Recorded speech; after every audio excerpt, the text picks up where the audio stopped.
Boa noite a todos, boa tarde para o Brasil. Vamos dar início a mais um encontro da meditação consciente e vamos fazer então um pequeno alinhamento. Depois passamos para a Anabela. Não resisti a partilhar convosco um poema do nosso Fernando Pessoa, que diz assim: é tempo de travessia. Há um tempo em que é preciso abandonar as roupas usadas, que já têm a forma do nosso corpo, e esquecer os nossos caminhos que nos levam sempre aos mesmos lugares. É o tempo da travessia. E se não ousarmos fazê-la, teremos ficado para sempre à margem de nós mesmos.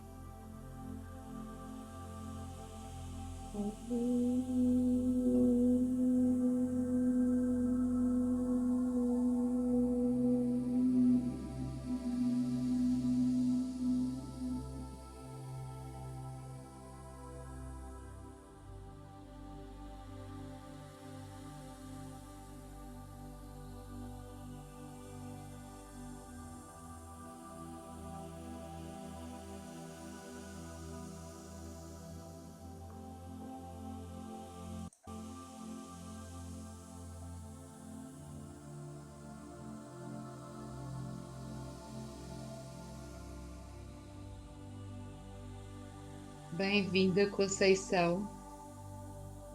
Já fizemos o nosso pequeno alinhamento e agora a Anabela vai-nos fazer uma pequena síntese do que foi falado na semana passada e o que temos pela frente.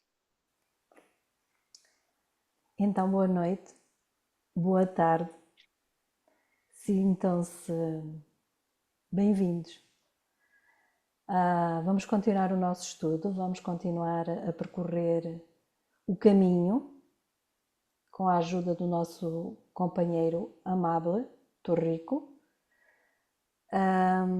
Nós, no último encontro, estivemos a falar dos princípios, estamos a falar dos 7 princípios herméticos que regem o universo. E na última reunião falámos do princípio de vibração e o princípio de polaridade. Estes princípios são de extrema importância porque eles são as regras com que o universo se rege para manifestar vida, para manifestar beleza, para manifestar sabedoria, para manifestar conhecimento. Portanto, nós vamos percorrê-los, faltam-nos 3, hoje vamos falar de mais 3 princípios e a seguir vamos entrar já na próxima reunião numa outra área da matéria. Por isso, vamos começar. A Angélica vai começar. Boa noite aos chegados. O Dalai Lama disse em determinada ocasião que a civilização está baseada em qualidades humanas como a honestidade, a moral, a compaixão e a sabedoria. Mas estas qualidades deverão ser cultivadas e sustentadas através de uma sistemática educação moral. No entanto, não podemos esperar que a próxima geração faça uma mudança. Necessitamos de fazer uma revolução no nosso compromisso e praticar os valores universais humanitários desde agora. Quer isto dizer que é no aqui e agora que a mudança acontece. E essa mudança começa principalmente dentro de nós e daí então para o nosso redor. Quinto princípio do ritmo. Tudo tem fluxo e refluxo. Tudo tem suas marés. Tudo sobe e desce. Tudo se manifesta por oscilações compensadas. A medida do movimento à direita é a medida do movimento à esquerda. O ritmo é a compensação. Este princípio encerra a verdade de que tudo ocorre num determinado movimento de ida e de volta. Em tudo se manifesta uma oscilação média, um fluxo e um refluxo, um movimento semelhante ao do pêndulo de um polo ao outro. Isto não significa que a oscilação rítmica vai até aos extremos de cada polo, pois isso sucede muito raramente. É muito difícil de estabelecer os opostos polares extremos na maioria dos casos. No meu entendimento, isto poderá querer dizer que o pêndulo não vai de uma ponta extrema à outra. Ele está no meio e vai se direcionando para a direita e para a esquerda. O que é que isto poderá querer dizer em termos práticos? Que é muito importante que nós nos mantenhamos no centro e não nos polarizarmos, ou seja, como já foi dito na última aula, gosto tanto daquela pessoa e odeio a outra. Hoje estou tão mal e hoje estou tão bem. Ou seja, mantermos equilibrados sem nos polarizarmos nem no bem nem no mal. Isto é aquilo que eu entendo deste princípio, mas vamos ver. O ritmo tem a ver também com a sucessão de acontecimentos. Ainda há pouco a Irma, antes de começarmos a falar, falou que está em mais uma semana. A semana é um ritmo, uma após outra. O dia é um ritmo, um após outro. O dia e a noite têm ritmos, também eles oscilam e também eles têm esta compensação. Portanto, tudo o que nós temos como exemplo da vida tem o seu ritmo. As marés, as ondas, a onda tem um ritmo. As luas. As luas. E na onda nós podemos ver que nós temos, à sétima onda vem uma onda maior. Gostamos muito do 7. À sétima onda vem uma onda maior. E depois baixa o ritmo, que é o fluxo e o refluxo. A onda vai e a onda vem. Portanto, tudo isto é ritmo, tudo isto tem compensação. Quando está equilibrado, a onda que vem maior não vem fazer estragos, ela é só maior. Quando não tem compensação, nós estamos a trabalhar nos extremos, por isso é que o pêndulo no seu centro está em descanso. E quando ele entra em movimento, ele nunca vai aos extremos. Vai e vem e passa sempre pelo seu equilíbrio.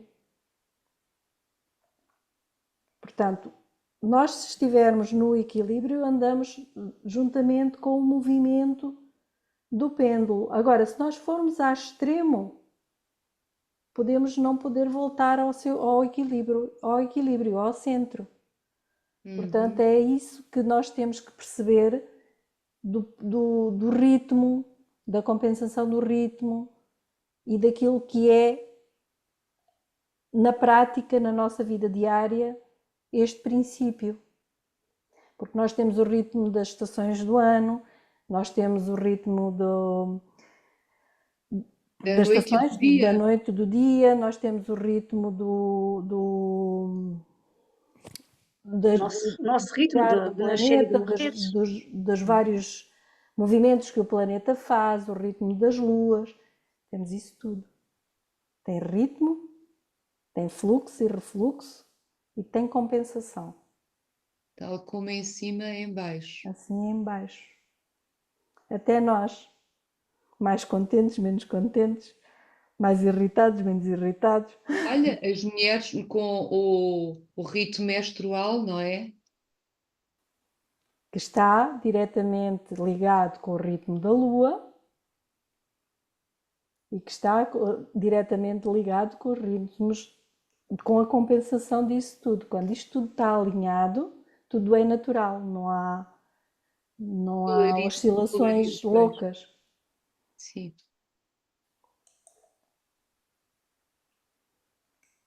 Vamos já ver se eu consigo ler. Tenho sempre aqui uma coisa à frente.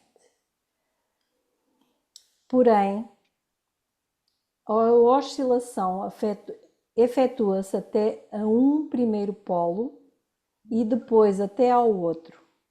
Há sempre uma oscilação, um avanço e um retrocesso, uma elevação e uma descida, manifestando-se em todas as coisas e fenómenos do universo, como nós estivemos a falar. Esta lei rege tudo: os sóis, mundos, mentes, energia, espírito, matéria, animais, vegetais, etc. Este princípio está em atividade em todos os planos.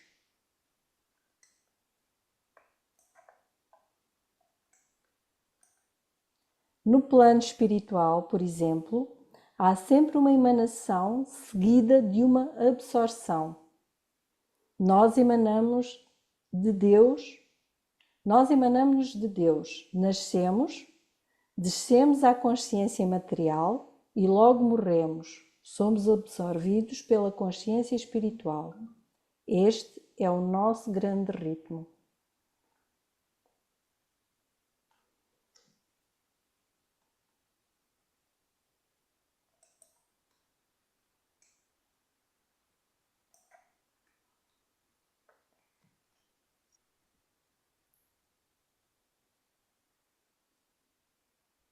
Vimos que empreendemos algo com grande entusiasmo, não sabemos quando nem por que decai, e logo retorna. Assim, esse princípio vai-nos moldando, porque ele, como todas as leis, é imutável. Sempre. Estas leis não são boas nem más. Simplesmente garantem o funcionamento harmónico do universo e é o nosso conhecimento e uso delas que as faz boas ou más para cada um. Neste caso, por exemplo, sabemos que não se pode anular o princípio do ritmo, mas tampouco podemos permitir, uma vez conhecido, que ele nos julgue e nos leve de lá para cá, como uma folha, mas que aprendamos a evitar os seus efeitos certos até certo grau que depende do domínio que se tenha adquirido do princípio mencionado. Deixem-me só fazer aqui um ponto de situação à Daniela e ao Paulo que chegaram agora. Boa noite, boa tarde. Nós hoje vamos acabar de dar os princípios herméticos e para a próxima semana começamos na constituição do homem. E estamos no quinto princípio, que é o princípio do ritmo. Então, quando quiserem dar uma chega, por favor.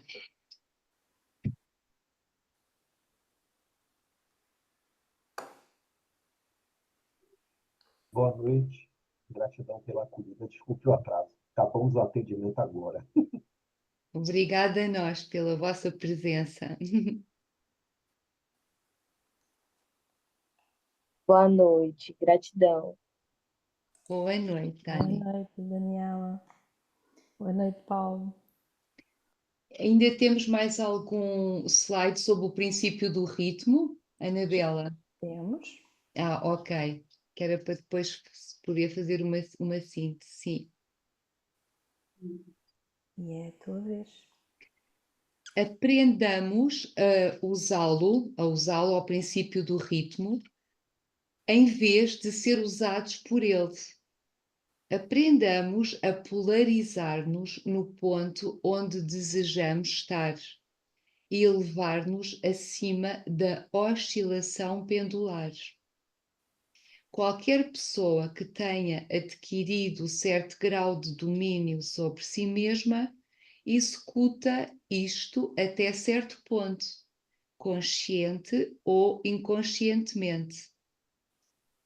Sabemos que há dois planos de manifestação dos fenómenos mentais, ou seja, dois planos de consciência, um superior e outro inferior. Então, se nos elevamos ao plano superior, escapamos da oscilação pendular que só se manifesta no plano inferior. Por outras palavras, a oscilação do pêndulo produz-se no plano inconsciente e a nossa consciência não é, portanto, afetada. A isto chamamos neutralização. A sua operação consiste em elevar o eu sobre as vibrações do plano inconsciente da atividade mental, de maneira que a oscilação negativa do pêndulo não se manifeste na consciência e ninguém seja afetado por ela. É o mesmo que se elevar acima de uma coisa e permitir que ela passe por baixo.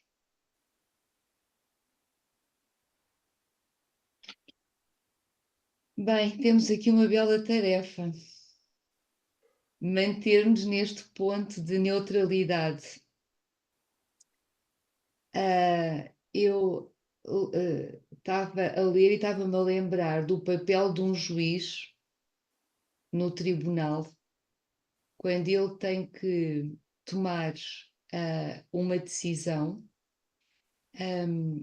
e quando está a ouvir e a ter contacto com o caso, ele não pode posicionar-se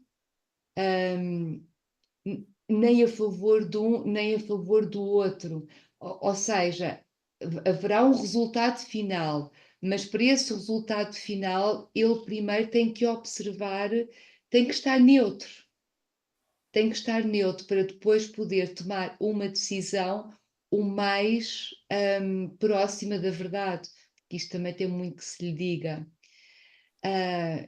E, meu Deus, no nosso dia a dia, nós mantermos esta neutralidade é tão difícil, porque há sempre tendência, porque gostamos mais de um, gostamos mais de outra. Então, este é assim um grande desafio. Não sei mais o que dizer. É mesmo um treino diário para a mente.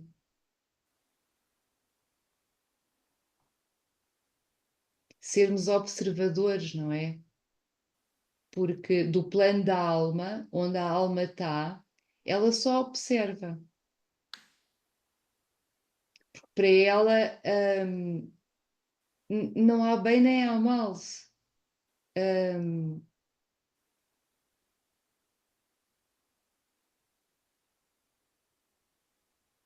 Ela só quer servir, só quer atuar para o bem. Também Mas o vai que é o de bem e o que é o encontro mal, não é? Isto. a vontade da pessoa, Lúcia. Também conta a vontade. Portanto, se nós sabemos o que é o bem e o mal, podemos decidir se entramos nas nossas emoções. Podemos simplesmente trabalhá-las de modo a não nos deixarmos influenciar por aquilo que nós pelas emoções, por falar das emoções que toda a gente se identifica. Se nós estamos muito enervados, às vezes, quando deixamos de nos levar por uma situação qualquer, se quando olhamos para aquela situação e conseguimos neutralizar,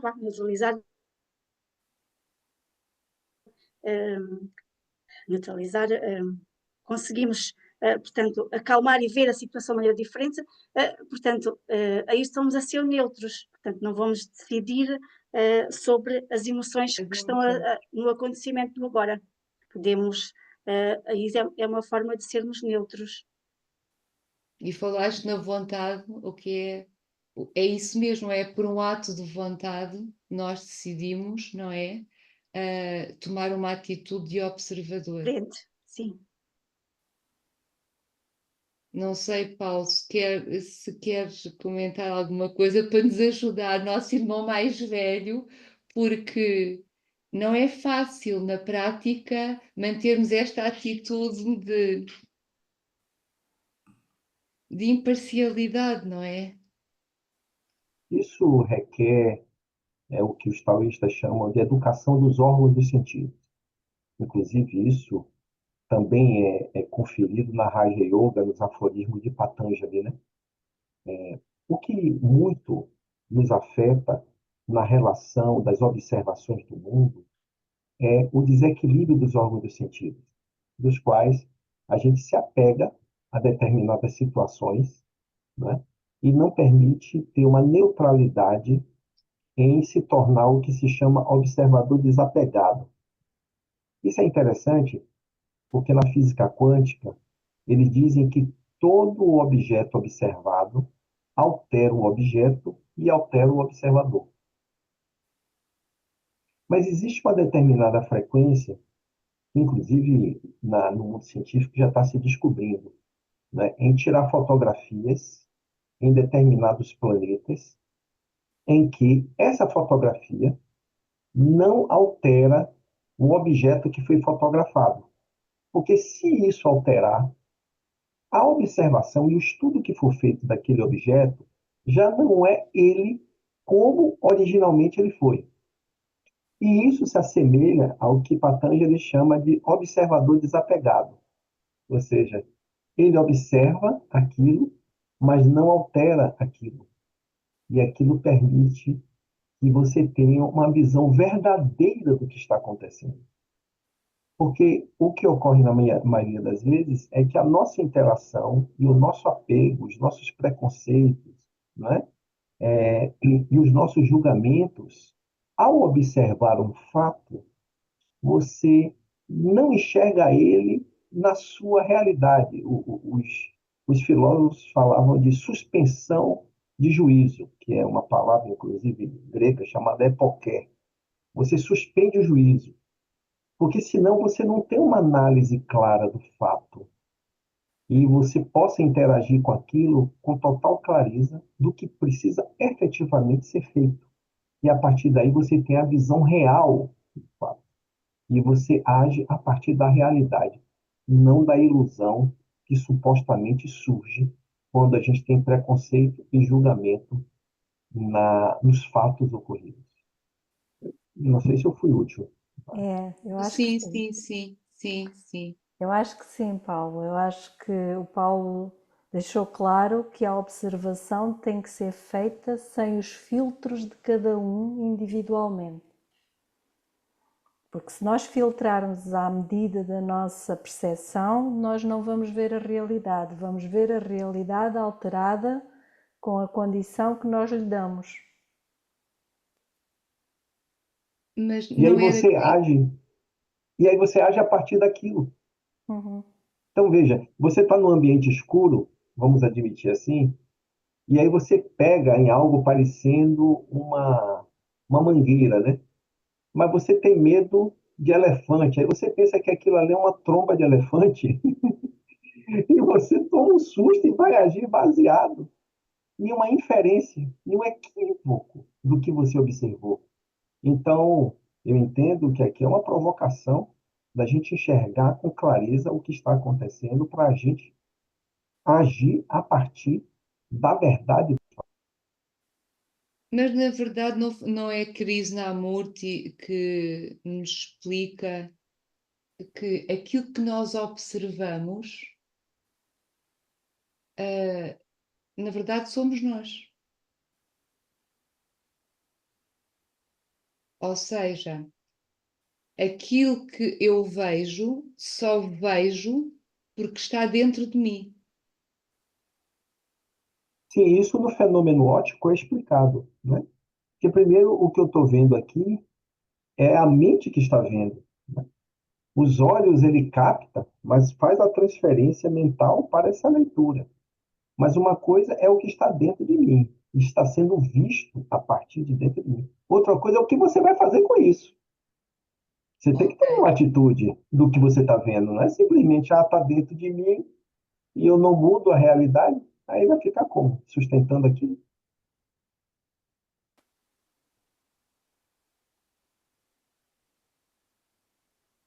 Alguém mais quer comentar alguma coisa?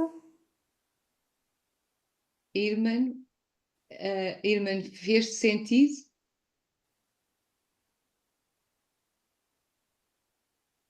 Fez todo o sentido. Eu há pouco, quando tu começaste a falar, Lúcia, eu acho que, aliás, nós somos espelhos uns dos outros, não é? Como eu costumo dizer. Tu vês aquilo que tu vês no outro,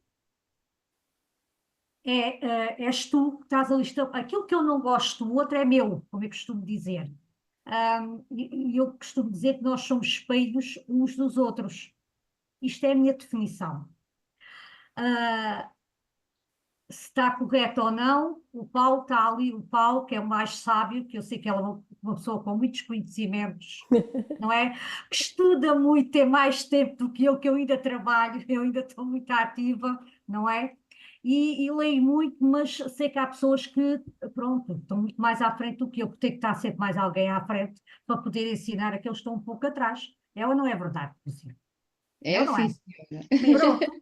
Eu aqui sou aluna, estou a Somos aprender. todos Nós alunos. somos todos Somos alunos. todos alunos. Aliás, Pronto, o professor sempre aprende quando ensina.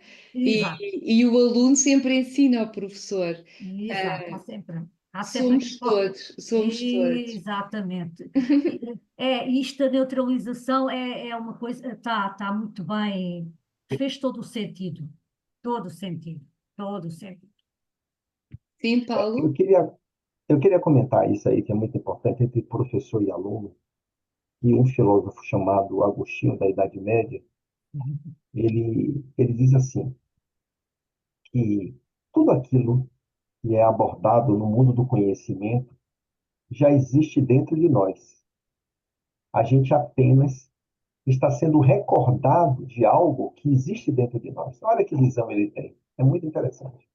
Aí você tem um livro dele que é muito lindo, que trata sobre essa questão da realidade interna, né? Em que tudo que é abordado na área do conhecimento está dentro de nós. Aí as pessoas vão perguntar quando realmente a gente aprende? De onde que vem a verdadeira instrução? Aí ele diz, a verdadeira instrução só vem no plano da alma. E quem dá essa instrução é o Cristo. Ele fala, né? Porque ele é Cristo, mas o cristianismo é dele. Ou seja, só o mestre tem a capacidade de nos instruir. E tudo aquilo que venha fora de nós ou através de outros é apenas uma recordação daquilo que já foi instruído em você. Olha que coisa linda. Uau, que lindo, Lindo Paulo. isso. É lindo demais. É Lindo, lindo. lindo, lindo, lindo. Obrigada. Obrigada. Vamos então avançar para o outro princípio. Sexto princípio. Princípio de causa e efeito. Vamos lá desviar isto aqui. Toda a causa tem o seu efeito. Todo o efeito tem a sua causa. Tudo acontece de acordo com a lei. O acaso não é mais do que o nome dado a uma lei desconhecida. Há muitos planos de causalidade, porém, ninguém escapa à lei. A mente é um motor. Os pensamentos são forças ou energias que a mente gera. Esta energia sai da nossa mente em vibrações, em ondas que, por obra e graça da lei do ritmo, voltam a nós trazendo-nos o futuro que escolhemos. Quer dizer que o futuro é análogo ao que semeamos. Se fizermos o bem a alguém, ou se falarmos bem de alguém, essas palavras ou esse ato bom saem em vibração de cor. Essa cor atrai as vibrações da mesma cor e voltam para a origem, aumentando o bem que se fez. Ou seja, quem semeia ventos. Colhe tempestades. Há um exercício que eu gosto muito de fazer à noite quando vou para a cama, que é pensar, refletir no seguinte: que sementes é que eu hoje coloquei no útero da Mãe Terra? Quais é que foram os meus pensamentos e as minhas emoções e ações que eu semeei? E o que é que elas vão dar amanhã? É super interessante porque aí eu consigo perceber o tempo que nós perdemos em pensamentos não produtivos e o quanto nós somos responsáveis por criar o nosso futuro, o dia da manhã ou da próxima semana. E então é um exercício lindo, lindo, que ganhamos mesmo consciência daquilo que pensamos e que fizemos hoje. Então aconselho a todas as noites a fazerem esta reflexão e assim vão perceber o jardim que vão ter na próxima primavera. Aliás, na verdade, antigamente, quando eu era mais nova, parece que o, os efeitos daquilo que eu fazia vinham muito mais tarde. Agora é tiro e queda, não há hipótese. Parece que quanto mais consciência nós ganhamos da vida, mais rápida ela se mostra. Por isso o jardim já não vem na primavera, vem já amanhã ou depois da manhã.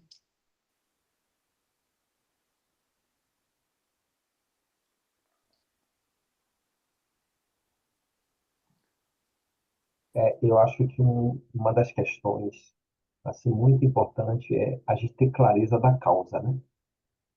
Por muitas vezes a gente reclama de situações que estão acontecendo na nossa vida, mas aquilo é um efeito do que nós construímos, né? E aí, às vezes a gente camufla aquilo e não enxerga que aquilo é um efeito de uma causa que nós mesmos geramos, né? Por que que isso está acontecendo? Qual a causa disso, né? Então, os vitimistas, né, eles atribuem que ele é vítima de algo que Sim, aconteceu, mas ele não assume a causa do que aconteceu, né? Então, o Buda ele era muito claro nisso com os discípulos, né? Na situação kármica, nas situações que ocorrem na vida, meditem e busque a causa do que está acontecendo com você e seja verdadeiro com isso, porque também a gente precisa ter clareza, né, da causa e quando enxergar a causa, enfrentar aquilo e gerar a transformação necessária para que no futuro geremos causa melhor para acontecer efeitos melhores, né? Então, se isso ocorreu comigo, é porque de alguma forma havia uma causa e eu fiz parte dessa causa e isso está acontecendo, né? Então a gente sempre acha que nós somos vítimas e na verdade nós somos a causa e o efeito. ir à raiz do pensamento, não é? Quantas vezes somos separatistas e não inofensivos? Ir mesmo à causa, à raiz. Enfim.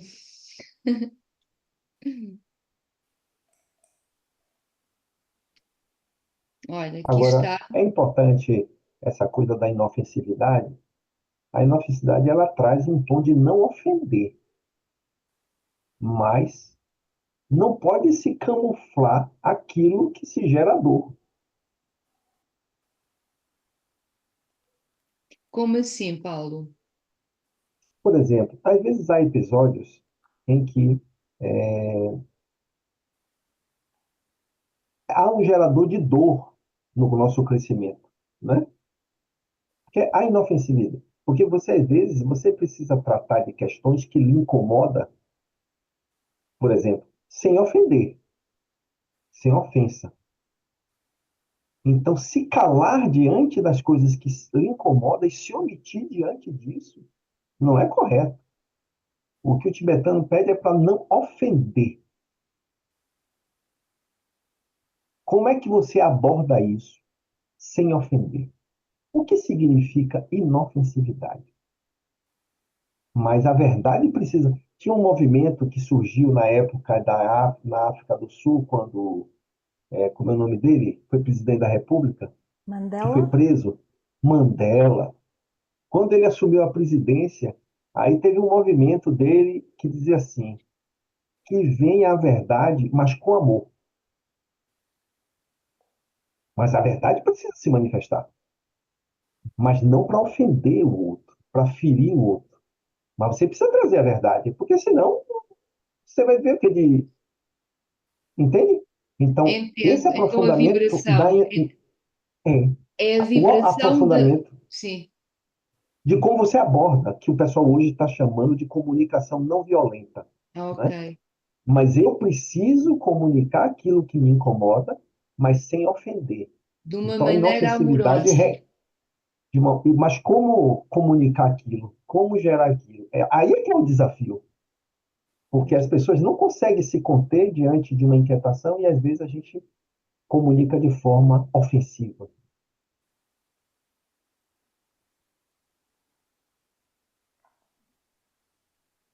Se pensa ou fala mal de alguém, é negativo. O que se semeia em polo negativo sai de cor cinza ou preta, dependendo da qualidade da maldade que contém. Pois. Assim, colhe-se no caminho a quantidade de energia da mesma cor. Esta regressa à origem com mais força.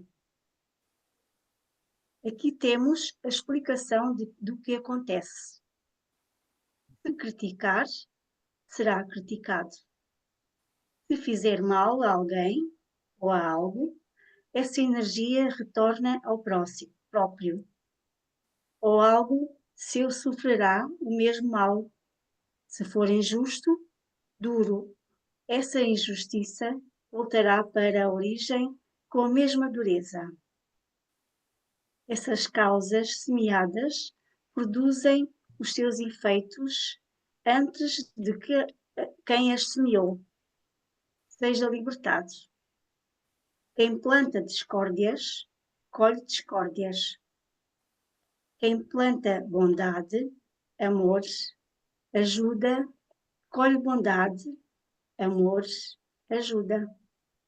Aquilo que é plantado, seja construtivo ou destrutivo, voltará da mesma forma que foi semeado. Aqui faz-me lembrar o efeito boomerang. Boomerang. Atiramos com força, ele vem com a mesma força para. Portanto, o que vai e volta. Acho que faz todo sentido. É lei, era aquilo que estávamos a falar. Não há hipótese. Lindas sementes trazem lindas flores.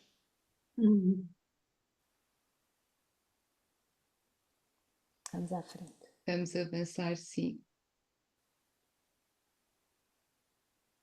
Como prosseguir na crença de que se pode imponentemente ser cruel, caluniador, mal-humorado, violento, mesquinho, e esperar ter saúde, amor, felicidade, quer dizer todas as coisas boas da vida, quando só se plantaram coisas más.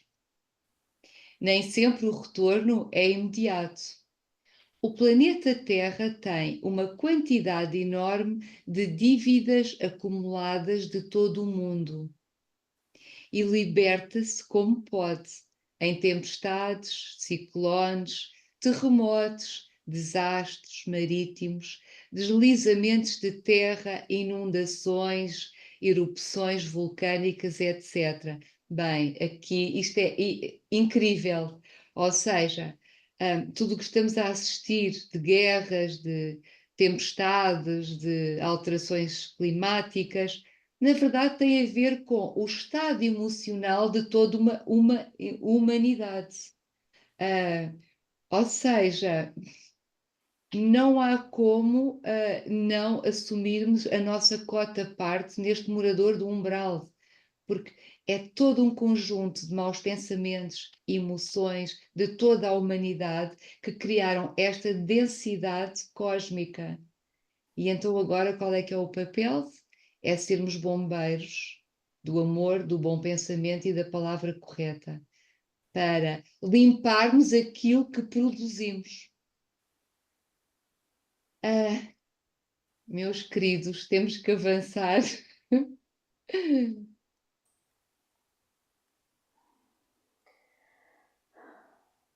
Ok. Muitas vezes as pessoas a quem prejudicamos de alguma forma morrem antes que possamos saldar a nossa dívida. É necessário criar a oportunidade de nos redimir no futuro, porque Deus é infinita misericórdia e não deixa um filho seu em eterno castigo sem lhe dar a oportunidade de saldar as suas dívidas.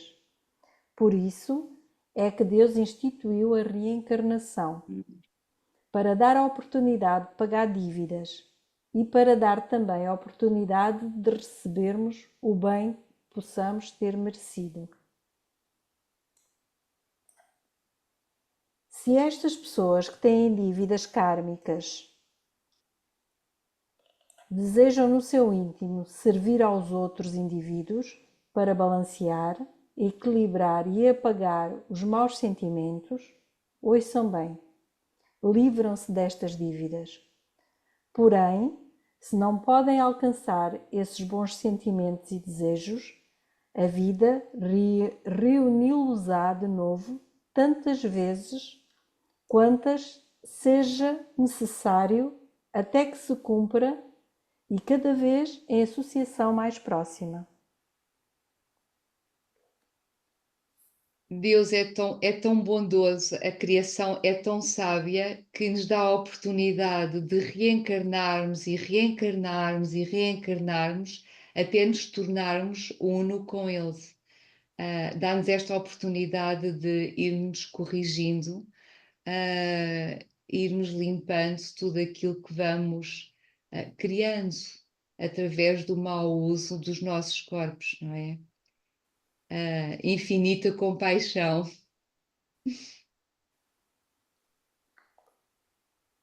Temos mais algum slide, Anabela? Temos.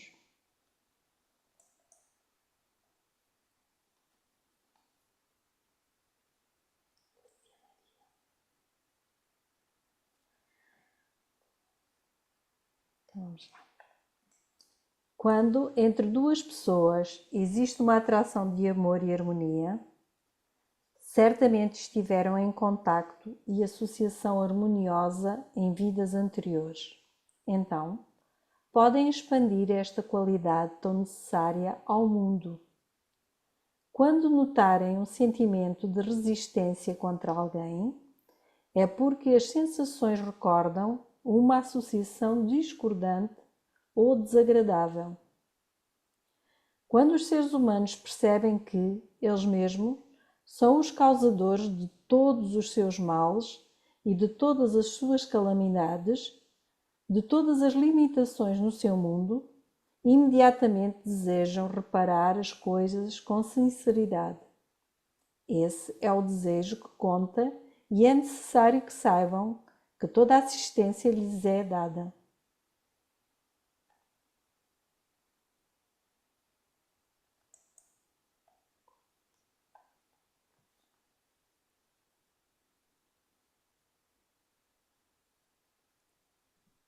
O género está princípio do género.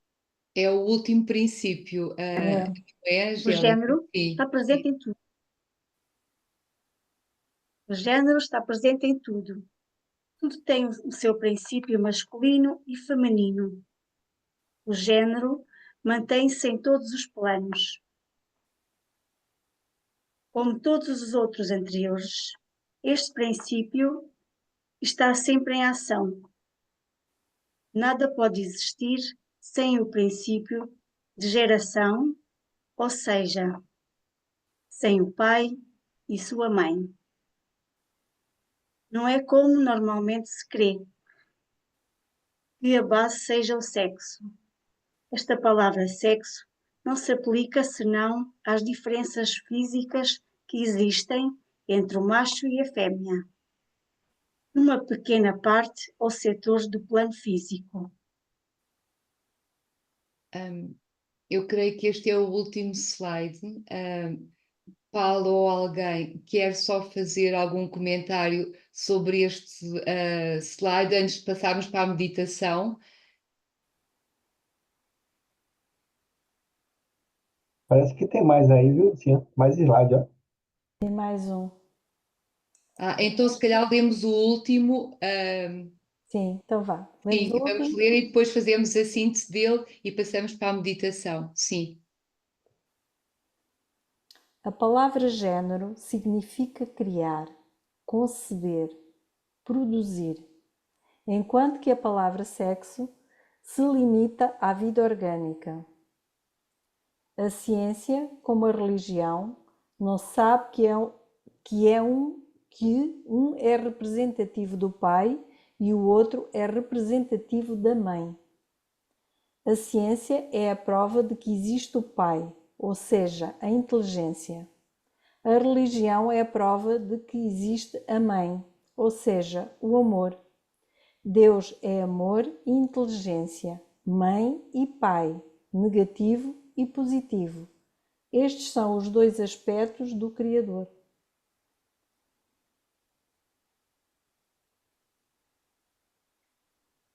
Paulo, esta afirmação faz muito lembrar o Paulo, sempre na sua alquimia dos princípios, nos nossos encontros do PES e em todo o seu trabalho com a Dani. Então, por favor, queira fechar com chave de ouro antes de passarmos para a meditação, se faz favor. Vamos ouvir Daniela. A Dani sobre a alquimia dos princípios e a bússola do ser. Olá, olá.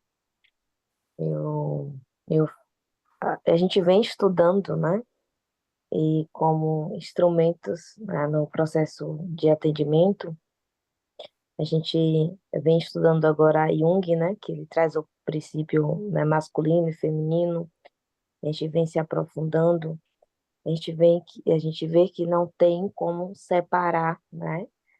São inseparáveis, até porque a gente nasce do masculino e do feminino, né?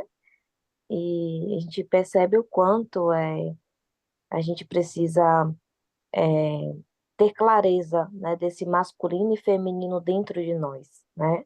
Então, quanto mais a gente conhece, né, quanto mais a gente conhece o masculino e o feminino, mais a gente consegue alcançar a espiritualidade.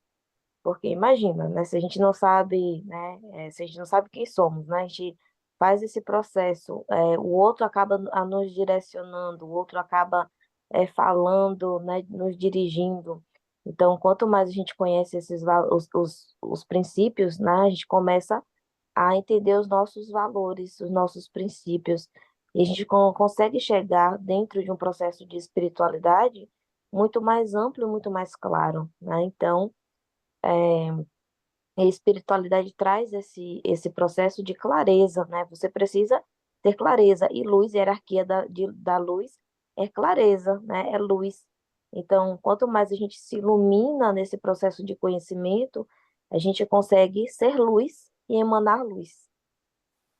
Gratidão. Obrigada eu, obrigada, meus queridos. Somos uno e uno, temos uma parte feminina e uma parte masculina dentro de nós.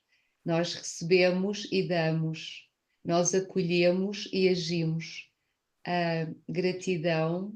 Vamos passar à meditação, vamos fechar as câmaras, quem quiser, quem não quiser, fica à vontade. E até próxima terça-feira. Bem-ajam. Bem-aja. Queres pôr a música, Anabela?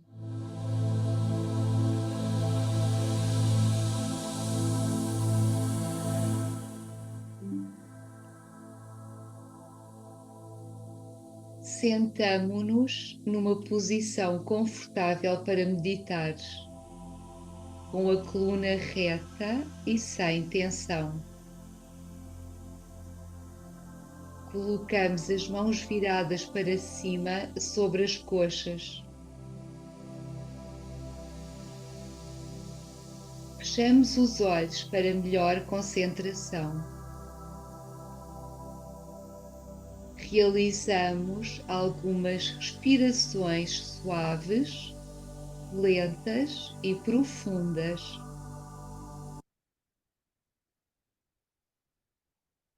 Concentrando-nos na entrada e saída do ar.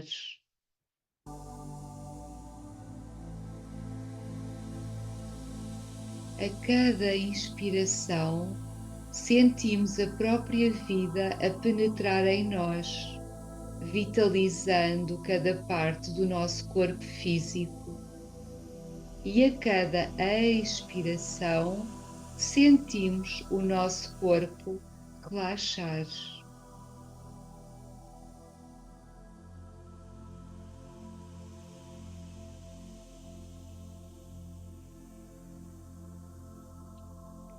Sentimos o corpo emocional a serenar à medida que respiramos suave e ritmicamente.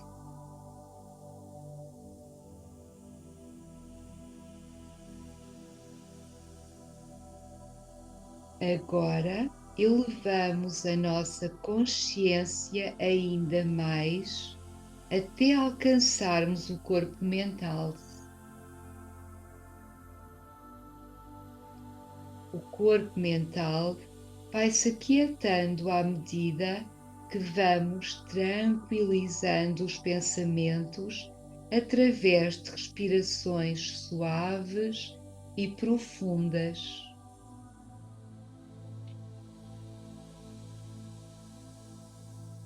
Se algum pensamento surgir, deixamos que siga simplesmente.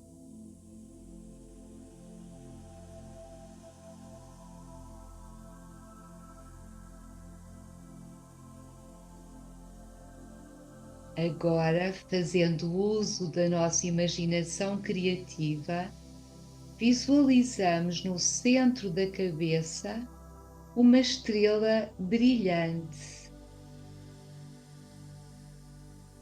resplandecente, que representa a personalidade alinhada.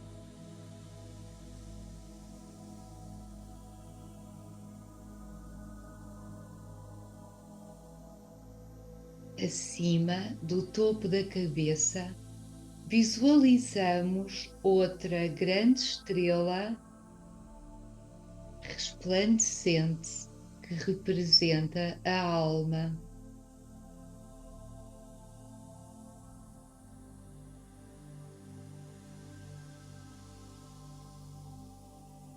Imaginamos que essas duas estrelas se unem, representando a personalidade alinhada com a alma.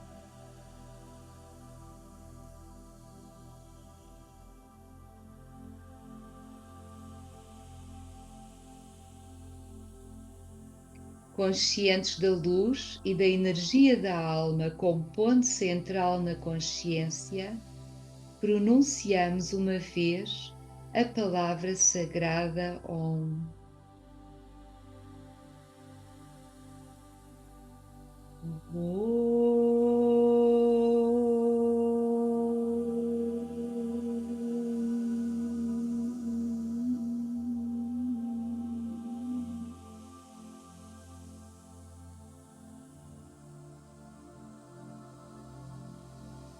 Mantendo a mente firme na luz, vamos meditar juntos por alguns momentos sobre o seguinte pensamento semente: que a alma controle a forma externa, a vida e todas as circunstâncias, que prevaleça o amor, que todos os homens amem. Examinamos primeiro as palavras com a mente analítica e depois tratemos de penetrar no verdadeiro significado interior.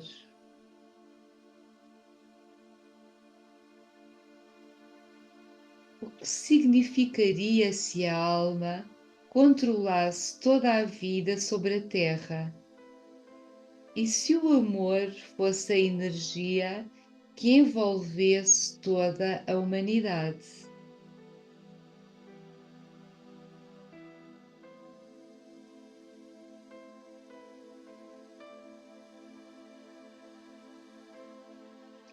Visualizamos então o fluxo e a precipitação de energia em todo o planeta.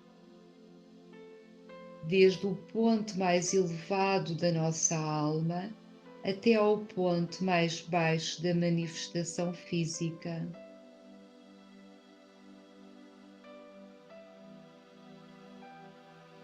Irradiamos as energias invocadas para todos os domínios da vida humana e para todas as partes do mundo. Somos um canal de transmissão de energia. E num ato de serviço à humanidade, derramamos as energias libertadas durante a meditação. Pronunciamos a grande invocação, visualizando a luz, o amor e o poder irradiando e inspirando a consciência da humanidade. A grande invocação.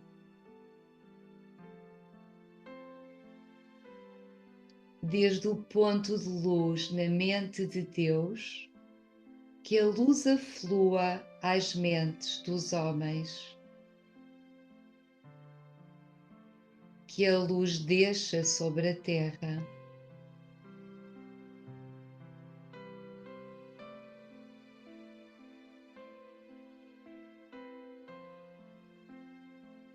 Desde o ponto de amor no coração de Deus, que o amor aflua aos corações dos homens. Possa Cristo regressar à Terra.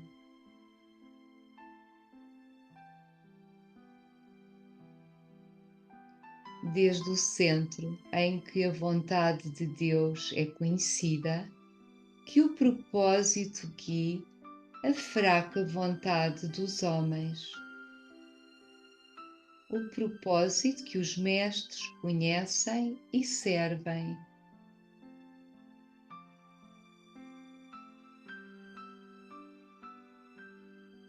Desde o centro a que nós chamamos a raça dos homens, que o plano de amor e de luz se realize e possa selar a porta onde reside o mal.